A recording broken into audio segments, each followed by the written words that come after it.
Greetings, humanity! Today is Tuesday, February 3rd, 2026. Let's grok the news. I'm Robert Gardner, using Grok each weekday to help me search out and to summarize the biggest headlines in the news today. You also get the amazing benefit of my opinions. We will review a roundup of the most critical reports in the world from places like Washington, D.C., Tehran, Hawthorne, California, Paris, France, Oslo, Norway, Minneapolis, Minnesota, and Beijing. We will begin with a deep dive into today's top story right after this. M.S. Gardner, my beautiful, my talented wife, is a finalist for Best Author in the 2026 Best of Baldwin competition.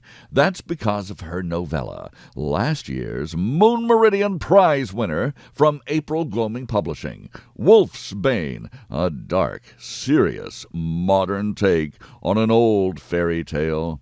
I'm telling you, you've never seen this Red Riding Hood. It's a page-turning Southern Gothic story for adults. Wolf's Bane, available now at thecuriousauthor.com. All one word, thecuriousauthor.com, or on Amazon. Now, let's grok the most important news in the world today, starting with our lead story, Dateline Washington, D.C., In a major diplomatic and economic breakthrough, President Donald Trump announced that the United States and India have reached a significant bilateral trade deal following direct talks with Prime Minister Narendra Modi.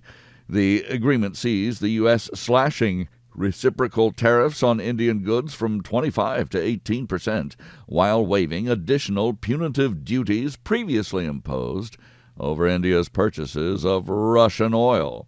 In exchange, New Delhi has committed to halting imports of Russian crude, redirecting energy sourcing toward American and alternative suppliers, perhaps Venezuela, pledging to purchase up to $500 billion in U.S. goods across sectors like energy, technology, agriculture, and more.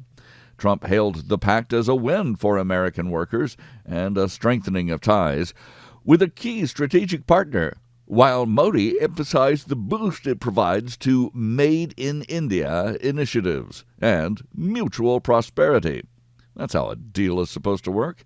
This deal ends months of escalating tariff tensions that had strained relations, but now offers hope for deeper cooperation amid global uncertainties.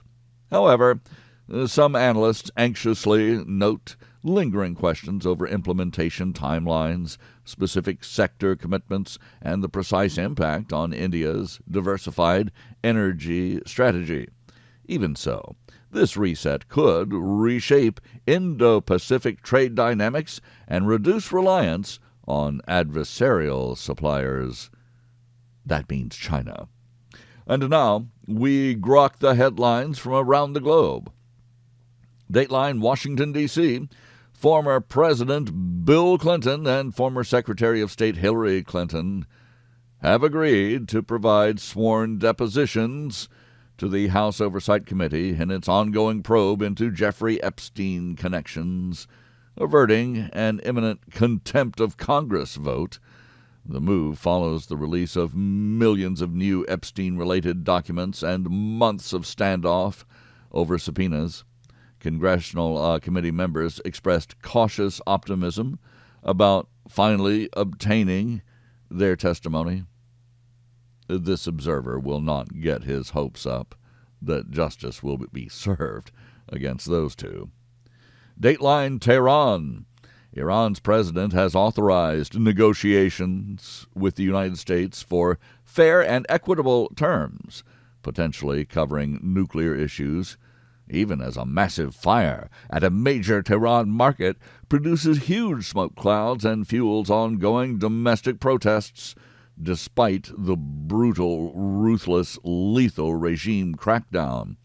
The signals come amid concerns of the regime that external threats could reignite widespread instability. This observer will not get his hopes up. Sounds like he said that before today. Nothing less than the elimination of the evil Islamic regime will be fair or equitable to the repressed Persian people. Dateline Hawthorne, California. Elon Musk has merged his SpaceX rocket company with xAI to form what is now the world's most valuable private company, a move expected to accelerate innovation in space and artificial intelligence while paving the way for a future IPO. This observer hopes to be among the first investors when that happens, even on the very small scale he can manage. Dateline Paris, France. French prosecutors, I should say. There's hardly any difference in France. French prosecutors have raided the Paris offices of Elon Musk's social media platform X as part of an ongoing cybercrime investigation, intensifying regulatory scrutiny on the company across Europe.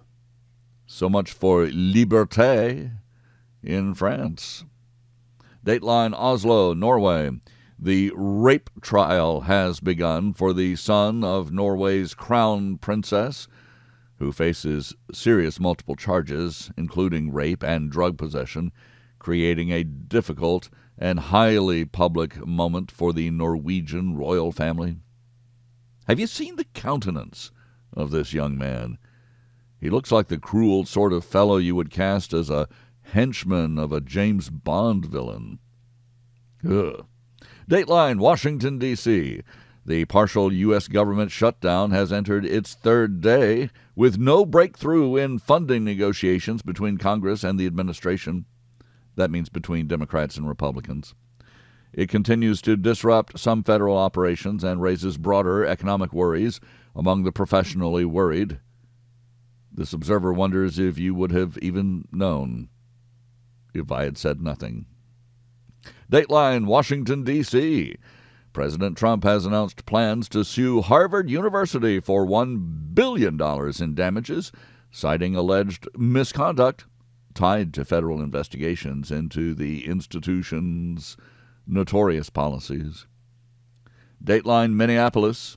Immigration enforcement operations in Minneapolis are continuing, despite heightened tensions, with federal agents now required to wear body cameras following protests and arrests, including various notable figures and also fallout from the recent fatal incident. This observer was an early supporter of body cams for law enforcement, finding that this protects the officers even more often than it protects potential victims of police action. Dateline, Beijing.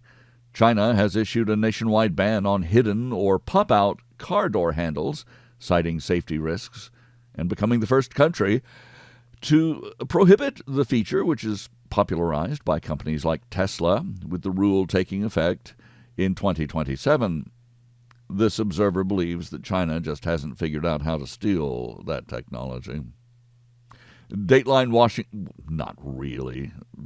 They just hate Elon Musk. Dateline, Washington, D.C.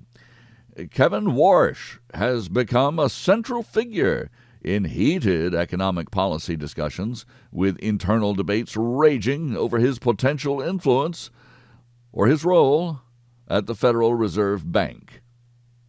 The rage is over the notion that the central bank will actually stop acting against the interests of the American people and will allow the American economy to prosper in an election year. We can't have that. Dateline, Washington, D.C. Peter Schweizer has accused foreign powers of deliberately using mass migration as a strategy for conquest, framing it as a form of asymmetric warfare against Western nations. This observer thinks that Schweizer is absolutely right, and that these foreign powers couldn't get away with it without the treachery of Western leaders. Dateline, Washington, D.C.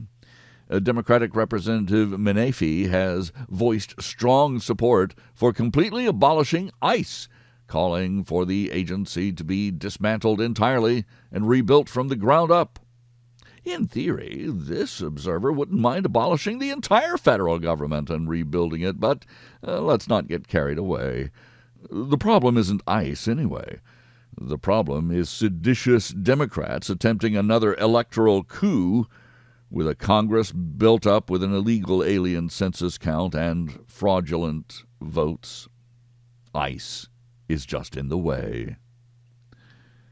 Dateline, once again, Washington, D.C., former Obama advisor David Axelrod is in the news, describing recent changes to Washington, D.C. under Donald Trump as sad and somewhat profane, expressing dismay at transformations in the Capitol.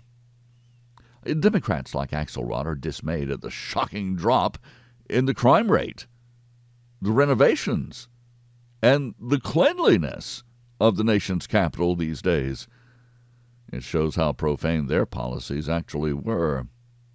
Dateline, Moscow.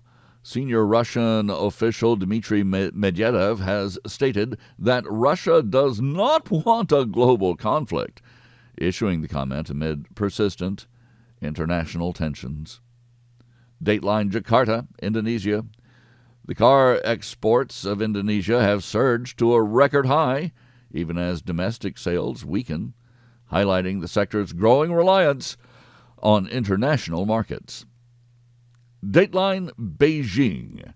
China is actively positioning itself to reshape the global order as American influence appears to decline, according to analysts tracking Beijing's strategic moves.